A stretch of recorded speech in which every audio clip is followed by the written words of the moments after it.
Na aula de hoje, vamos falar sobre fornecedores e prestadores de serviços.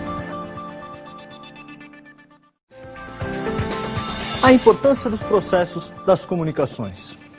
Quando falamos em fornecedores e prestadores de serviços, principalmente relacionados a projetos, estamos falando de forças que estão envolvidas no projeto e muitas dessas vezes essas forças são forças externas, ou seja, os fornecedores, os prestadores de serviços, eles vêm de fora. Você, muitas vezes como gestor daquele projeto, não tem total controle sobre aqueles fornecedores ou aqueles prestadores de serviços. E por isso é fundamental saber se comunicar e se relacionar com esses fornecedores. Assim, você acaba criando relações de parceria e não simplesmente relações de prestação de serviço.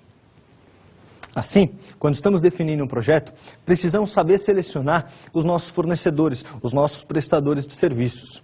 Uma vez que qualquer atraso no fornecimento de um equipamento, no fornecimento de um material, pode impactar seriamente nos objetivos do projeto. Quando estamos desenvolvendo um novo produto, é necessário, primeiramente, elaborarmos um projeto que vai dar origem a esse produto. Na elaboração desse projeto, é muito importante avaliarmos todas as forças que podem impactar nos objetivos finais desse projeto. De acordo com Michael Porter, um dos grandes nomes da gestão estratégica e de administração de marketing moderna, 5 são as forças que podem impactar seriamente no desenvolvimento de todo e qualquer produto. São elas: novos entrantes, concorrentes, produtos substitutos, clientes e fornecedores. Quando falamos em novos entrantes, estamos falando de possíveis concorrentes que poderão adentrar o mercado e concorrer na mesma fatia de mercado que o teu produto. Quando falamos em concorrentes diretos, estamos falando daqueles que já existem e que já concorrem diretamente contigo. Os produtos substitutos são aqueles que podem substituir o uso do teu produto. Um exemplo seriam os telefones celulares, que hoje substituem o uso de internet, o uso de Walkman e outros aparelhos eletrônicos do tipo. Quando falamos em clientes, estamos falando no potencial e poder de barganha que um cliente pode exercer sobre o seu negócio. Ou seja, o cliente, ele é a prioridade e ele pode definir os rumos do teu negócio. Entretanto, há de se entender também que os fornecedores são de extrema importância, uma vez que os fornecedores vão subsidiar toda e qualquer atividade do teu projeto. Quando os fornecedores não são adequados com os objetivos do seu projeto, ou seja, se os seus fornecedores ou prestadores de serviços não estiverem alinhados com os objetivos estratégicos e aonde você deseja chegar, muito provavelmente você terá problemas ao longo do seu projeto. Um exemplo, imagine você está desenvolvendo um projeto e precisa contratar mão de obra especializada, terceirizada ou encomendar alguns equipamentos que você está alocando. Se esses fornecedores não são adequados e atrasam prazos para entrega ou enviam recursos insuficientes, muito provavelmente você não conseguirá cumprir com as suas obrigações e muito provavelmente o teu projeto não atingirá os objetivos específicos. Para isso, é extremamente importante o processo de comunicação e relacionamento, como falamos agora há pouco. Vamos agora abranger um pouquinho mais o tema da comunicação, a importância da comunicação em todo e qualquer projeto e como que a comunicação pode ser decisiva para decidir o rumo e o caminho que o seu projeto vai seguir. Quando falamos em comunicação, estamos falando em todos os agentes envolvidos no projeto. Obviamente, alguns agentes não têm tanta importância quanto outros agentes. Um exemplo, aquele que contrata o seu projeto, ele é de extrema influência. Ele pode mandar e desmandar, ele pode exigir mais ou exigir menos. Afinal, o projeto, teoricamente, é dele. Um outro ponto importante são aqueles agentes que estão indiretamente envolvidos, como é o caso dos fornecedores. Porque, uma vez que eles não cumpram com as obrigações dele, certamente você, como gestor do projeto, também não irá conseguir cumprir com as suas obrigações. Assim, a comunicação é extremamente importante para que os interesses de todos os envolvidos no projeto estejam alinhados. Vale lembrar que comunicação não é aquilo que você diz, e sim aquilo que é compreendido pela parte receptora. Ou seja, quando estamos falando em comunicação, estamos falando em duas partes. Aquela parte que comunica e a parte que recebe a informação e que vai entender aquela informação. Se essa parte que recebeu a informação entender de forma errada, é porque a informação não foi passada da melhor maneira possível. Dentre as partes interessadas que mais podem influir dentro do teu projeto, que mais podem exercer influência nos resultados do teu projeto, sejam eles positivos ou negativos, podemos destacar 3 tipos genéricos de participantes. São eles os patrocinadores, que podemos definir como os investidores, os diretores da empresa, os superintendentes, os clientes, ou seja, aqueles que realmente vão contratar um projeto, aqueles que têm a ideia e por isso resolvem desenvolver um projeto, para que essa ideia se torne um produto, um cliente ou uma entrega específica. Um outro ponto importante são os participantes. Podemos definir como participantes a equipe envolvida no projeto, as agências e órgãos reguladores, os fornecedores, os empreiteiros, os especialistas, ou seja, todos aqueles que estão diretamente envolvidos no projeto em sua execução. Lembrando, normalmente os patrocinadores do projeto estão envolvidos com a ideia, com o processo de geração da ideia e não diretamente com a execução. A execução vai ficar a cargo dos participantes. Além disso, é muito importante também sabermos que temos agentes externos. Esses agentes externos, como ambientalistas, líderes e grupos de comunidades, ou seja, familiares dos integrantes do projeto, todos esses também exercem uma certa influência no projeto. Imaginem vocês que um projeto, por exemplo, de construção civil numa ilha como a ilha de Fernando de Noronha é praticamente impossível, porque temos líderes, temos associações, temos ambientalistas que certamente vão tentar impedir a execução e o desenvolvimento desse projeto. E por isso é muito importante saber se comunicar com esses agentes externos, uma vez que esses agentes externos estão praticamente fora do controle dos gestores do projeto. Esses agentes externos, eles têm uma influência muito grande, porém, essa influência deles, que é determinante no projeto, só pode ser contornada através de uma comunicação reta, direta e adequada. Vamos agora falar de um outro assunto de extrema importância: a interação com fornecedores e prestadores de serviços. Muitas vezes, quando estamos iniciando um projeto, precisamos saber como interar com os fornecedores, como interar com os prestadores de serviços. Não é simplesmente uma escolha por preço, não é simplesmente uma escolha por afinidade, e sim uma escolha que tem a ver com o tipo de projeto que você está desenvolvendo, que tem a ver com o tipo de fornecimento e de prestação de serviços que pode ser oferecido por determinado fornecedor ou prestador de serviços.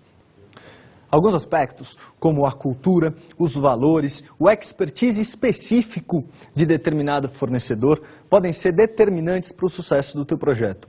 Por exemplo, não adianta um processo de construção de uma usina nuclear simplesmente contratar uma empresa que está acostumada a construir edifícios convencionais, porque certamente os processos de desenvolvimento utilizados por essa empresa não serão adequados para o objetivo do teu projeto. De acordo com o guia PMBOK, que é o maior instrumento de melhores práticas para gerenciamento de projetos, as etapas de processo de interação entre fornecedores e prestadores de serviços podem ser definidas como planejar compras e aquisições, planejar contratações, solicitar respostas aos fornecedores, selecionar fornecedores, administrar contratos e encerrar contratos. O processo de planejamento de compras e aquisições, por exemplo, envolve definir como, quando, onde e quem serão os fornecedores dos equipamentos e materiais necessários. O processo de planejar contratações, por exemplo, envolve toda a documentação necessária dos fornecedores. Imaginem, por exemplo, um projeto de concessão de uma rodovia, de um porto ou de uma usina. Os documentos necessários e exigidos a um fornecedor são muitos e é necessário verificar toda essa documentação antes de passar para o próximo passo. Uma vez você planejou as suas contratações, é extremamente importante solicitar desses fornecedores preços, cotações, informações adicionais sobre os produtos, dentre outras que podem ser importantes e cruciais para o desenvolvimento do teu projeto. Por isso, no processo de selecionar fornecedores, é importante que você, como gestor do projeto, já tenha em mãos todas essas informações, todos os preços, todas as cotações e quais são os possíveis produtos que você poderá utilizar. Dessa forma, certamente, a contratação dos seus fornecedores vai ser eficaz e muito provavelmente eles vão contribuir na busca pelos objetivos do teu projeto, em vez de atrapalhar, o que em muitos casos acontece e de forma muito evidente. Ou seja, fornecedores inapropriados, fornecedores ineficazes que acabam por jogar por água abaixo todo um trabalho de planejamento e desenvolvimento de um projeto. Por isso, administrar contratos não significa apenas arquivar uma série de papéis e, quando necessário, ir buscar neles informações que possam suprir ou possam corrigir erros que ocorreram ao longo do percurso. Administrar contratos é muito mais do que isso. Administrar contratos é acompanhar o dia a dia de cada fornecedor e cada prestador de serviços para ver se eles estão cumprindo com as entregas desejadas e com os prazos desejados.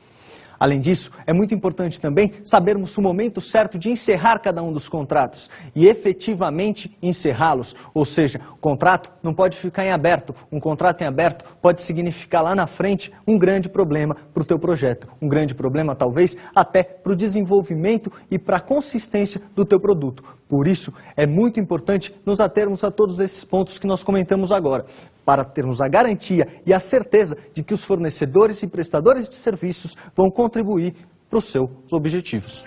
Vamos agora ver um pouco mais a fundo o planejamento das compras, aquisições e contratações em um projeto. Esse momento é o momento de definição exatamente do que vai ser preciso para que aquele projeto possa ser executado com sucesso e dentro das expectativas do cliente do projeto. Por exemplo, quando estamos contratando, quando estamos adquirindo algum equipamento, é muito importante nós verificarmos como que iremos proceder. Ou seja, será que realmente é necessário comprar aquele equipamento? Ou será que podemos simplesmente alugar aquele equipamento? Será que não fica mais barato alugar o equipamento? Ou será que realmente temos que efetivar uma compra de um equipamento que lá na frente talvez não sirva mais no processo do nosso projeto? Ou seja, é muito importante identificarmos qual que é a real necessidade de cada um dos equipamentos, de cada um dos materiais e principalmente de cada uma das contratações que iremos fazer. Como já vimos, os recursos dentro de um projeto são escassos e eles podem impactar no tempo, no custo e principalmente no objetivo final do projeto. Além disso, é muito importante sabermos da onde que podemos tirar esses recursos, da onde que podemos encontrar esses equipamentos, aonde que podemos encontrar os materiais ideais para os nossos produtos. Ou seja, de certa forma, quando estamos desenvolvendo um projeto, temos que tomar cuidado. Às vezes, um projeto que exige um nível de especialista, um número de especialistas muito grande, é um pouco mais complicado, porque certamente aonde o projeto vai ser instalado, nem sempre vai ter o número de especialistas necessário para poder desenvolver aquele projeto com a qualidade exigida. Além disso, alguns fatores como, por exemplo, a quantidade de equipamentos e a quantidade de pessoas que serão necessárias para garantir que o projeto vai atingir a qualidade exigida com o menor custo possível e minimizando os riscos da melhor forma. Além disso, algumas perguntas como o que é necessário é muito importante. Muitas vezes são contratados serviços, são contratados equipamentos que não necessariamente precisariam fazer parte de determinado projeto. Ou seja, o gestor daquele projeto, pela ansiedade de se atingir um objetivo com a maior eficiência, a maior eficácia possível, acaba pecando em pequenos detalhes que vão fazer a diferença lá na frente. Porque uma vez que temos equipamentos demais, uma vez que temos mão de obra demais, enfim, onde os fornecedores não estão adequados àquilo que a gente realmente necessitava, muito provavelmente nós teremos uma sobra, um excesso de recursos que é desnecessário para os projetos de uma maneira geral. É importante também sabermos o momento exato de se contratar uma equipe, de se adquirir um equipamento ou se alugar um equipamento, de se adquirir os materiais necessários para determinadas fases do projeto. A pergunta quando ela deve ser feita ao longo de todo o projeto. Muitas vezes contratamos mão de obra desnecessária ou, enfim, compramos equipamentos logo no início do projeto, pois sabemos que vamos precisar daqueles equipamentos e materiais lá na frente. Porém, isso pode vir a comprometer o fluxo de caixa do teu projeto, ou seja, investimentos desnecessários e antes da hora podem acarretar consequências muito sérias e que certamente vão impactar no objetivo final do seu projeto. Para um estabelecimento mais simples, basta um balcão, uma geladeira, prateleiras e alguns jogos de mesas e cadeiras cedidos por uma marca de cerveja. Porém, em setores que atendem um público mais exigente, bom gosto, conforto, funcionalidade e serviços são atributos fundamentais para que o produto seja desenvolvido de forma adequada. Como pudemos perceber, dependendo do seu negócio, dependendo do foco específico do seu negócio, você tem que selecionar fornecedores que também são específicos e também são diferenciados. Ou seja, o fornecedor de uma mesa e uma cadeira com marca de cerveja, certamente não é o mesmo fornecedor de um equipamento como, por exemplo, mesas e cadeiras para um restaurante japonês, que exige particularidades e diferenciais quanto aos materiais. Então, é muito importante que para decidirmos quais são os nossos fornecedores, nós também façamos uma análise sobre qual que é o nosso cliente, qual que é o perfil do nosso cliente, ou seja, qual que é a característica que o nosso cliente vai reparar em cada um dos equipamentos que vai estar dentro do nosso empreendimento. Isso serve não só para um projeto de um restaurante, isso serve também para projetos específicos, ou projetos diferenciados, como o caso de uma usina hidrelétrica, como o caso da construção de um porto, ou até mesmo de uma construção civil. Ou seja, temos que avaliar sempre na escolha do fornecedor qual que é o objetivo específico do nosso projeto. E então, tentar adequar ao máximo possível as características daquele fornecedor com as características do nosso projeto. Vamos agora falar sobre seleção de fornecedores. A seleção de fornecedores é muito importante para o projeto. Em alguns casos, o preço pode ser determinante, ou seja, o preço pode ser o atributo de maior relevância em determinado projeto. Por outro lado, em outros projetos, o prazo de entrega, a logística ou a qualidade do material a ser entregue podem ser mais importantes do que o preço. Isso significa dizer que, dependendo do projeto, cada um desses atributos vai ter um peso diferente. Ou seja, é importante que o gestor consiga balizar e mensurar qual que é realmente a importância de cada um desses atributos. Por exemplo, se você tem um projeto que já está com prazo de entrega atrasado, é necessário buscar fornecedores que consigam entregar os produtos e materiais no menor tempo possível. A mesma coisa acontece com logística. Por exemplo, se você tem algum problema no teu projeto e precisa de um material com certa urgência, não adianta buscar fornecedores, por melhor que eles sejam, que estejam muito distantes do local onde você está desenvolvendo o seu projeto, uma vez que isso pode atrasar o tempo de entrega. Dessa forma, conseguimos perceber que a seleção de fornecedores não é apenas um processo simples aonde você vai avaliar os contratos e ver quem que ganha, talvez por preço, o que acontece muito quando estamos falando de projetos que na grande maioria têm limitações quanto a custos e quanto a investimentos. Esse é um dos grandes problemas de todo e qualquer projeto. Muitas vezes, em alguns tipos de projeto, os gestores preferem optar por fornecedores que oferecem preços mais baixos e acabam esquecendo os demais atributos, como, por exemplo, prazo de entrega, logística e qualidade, como falamos agora há pouco. E isso certamente impactará nos objetivos do projeto. Ou seja, nem sempre o preço é o fator determinante. Algumas vezes, alguns equipamentos e materiais são adquiridos para um projeto a preço mais barato e antes mesmo do projeto entrar em operação, ou seja, antes mesmo da entrega do produto que vai ser gerado com aquele projeto, é necessário fazer uma reposição do material, porque aquele material que foi adquirido lá no começo por um preço muito mais baixo, ao chegar no final do projeto, é um material que já não tem mais utilidade ou que está com a utilidade comprometida. Existem diversas ferramentas que podemos utilizar para selecionar um fornecedor. Dentre elas, podemos destacar, por exemplo, o sistema de ponderação, estimativas independentes, negociações de contrato, entre outros. Por exemplo, a negociação de contrato ela é muito útil quando se tem fornecedores parecidos e com atributos muito semelhantes, ou seja, fornecedores que oferecem mais ou menos o mesmo preço e mais ou menos a mesma qualidade, o mesmo prazo de entrega. Nesse caso, a negociação de contrato é extremamente importante para se conseguir atingir um bom negócio, ou seja, para se conseguir realizar um bom negócio, um negócio que possa contribuir para os objetivos do teu projeto da melhor forma possível. Vamos agora falar um pouquinho mais sobre o sistema de ponderação. O sistema de ponderação é o sistema mais comum e mais usual e mais prático para a seleção de um fornecedor. Nesse sistema, você define quais são os principais atributos e seleciona esses atributos através de pesos, ou seja, você atribui pesos a determinados atributos. E através disso, você consegue definir quem são os melhores e quem são os piores fornecedores. Vamos olhar um exemplo para ficar um pouco mais claro a explicação.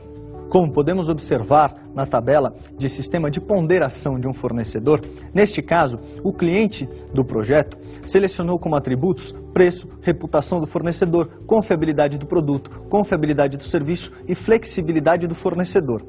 Aderiu um peso de importância a cada um desses atributos.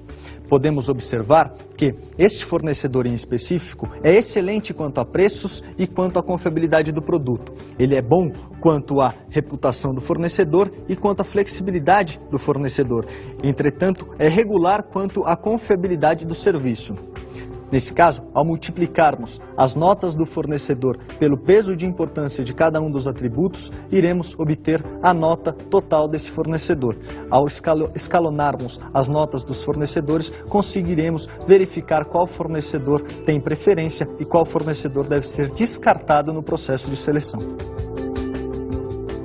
Nessa tabela, podemos observar que estamos falando de apenas um fornecedor. No caso de uma seleção entre diversos concorrentes para oferecer e prestar aquele serviço, é necessário fazer o mesmo procedimento com cada um dos fornecedores e então atribuir o peso final, ou seja, a nota final de cada um desses fornecedores. O fornecedor que tiver a nota mais alta, consequentemente, é o fornecedor que deve ser priorizado.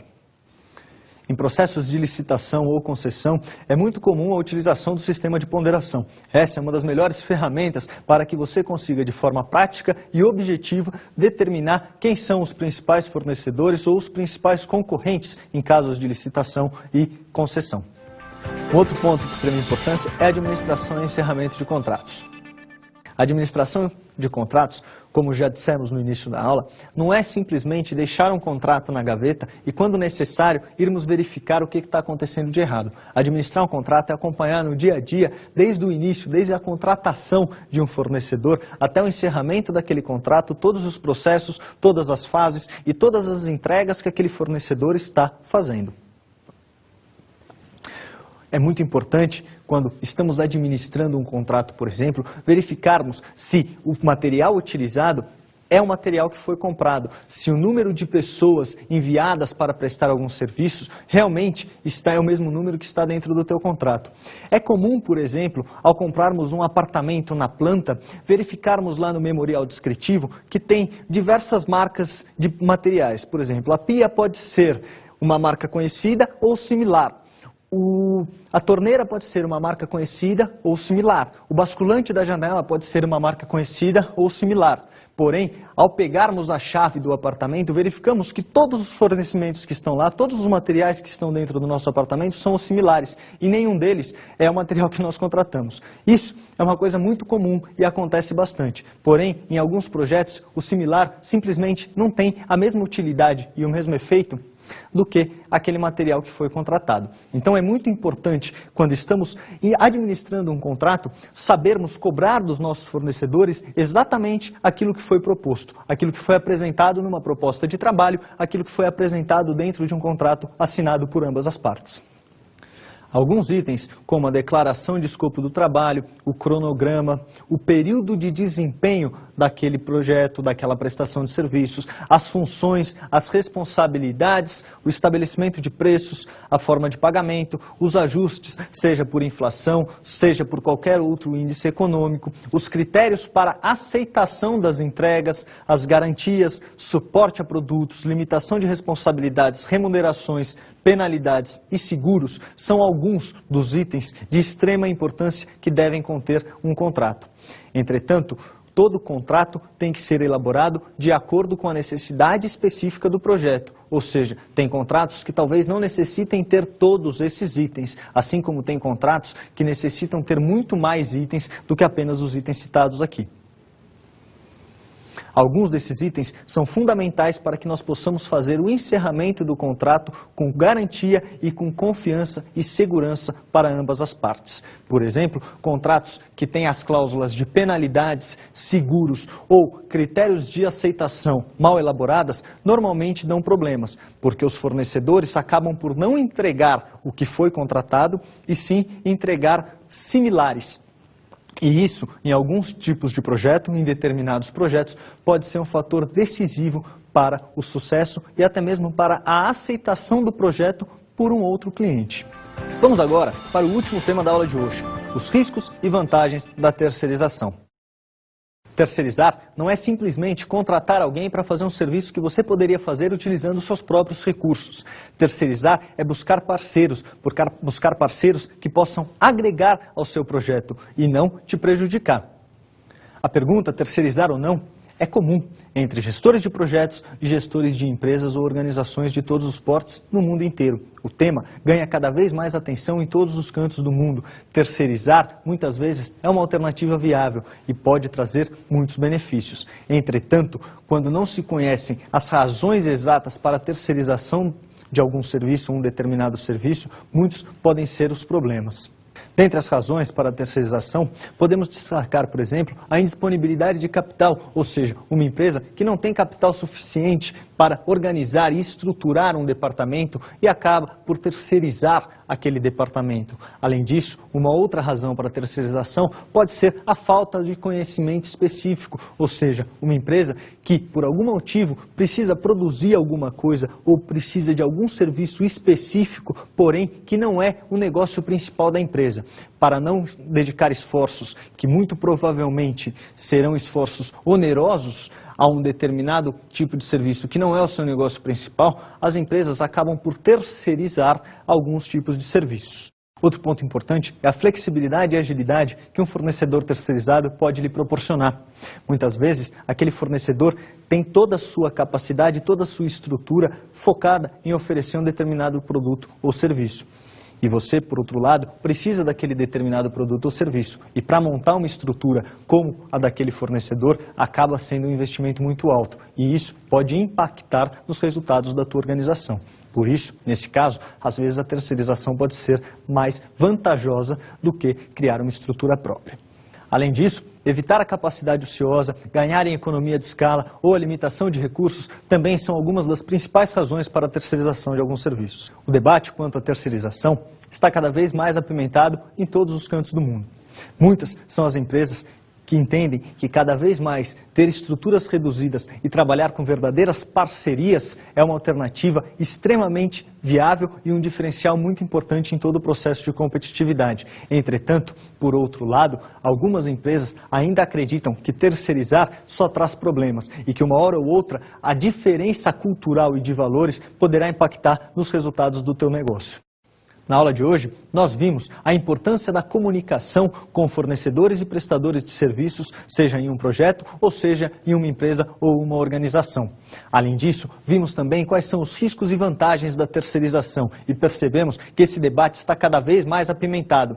Então, é muito importante cada vez mais que nos atermos a questão de relacionamento, a questão da comunicação, ou seja, como que nós podemos trazer fornecedores, prestadores de serviços e empresas terceirizadas para o mesmo lado que nós estamos. Ou seja, como transformar esses fornecedores, esses prestadores de serviços em parceiros e não simplesmente em prestadores de serviços.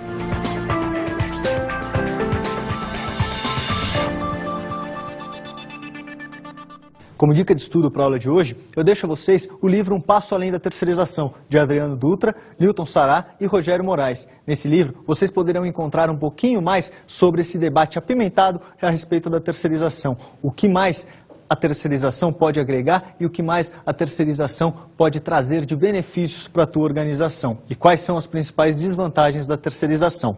Eu deixo para vocês essa sugestão e espero que vocês tenham ótimos estudos.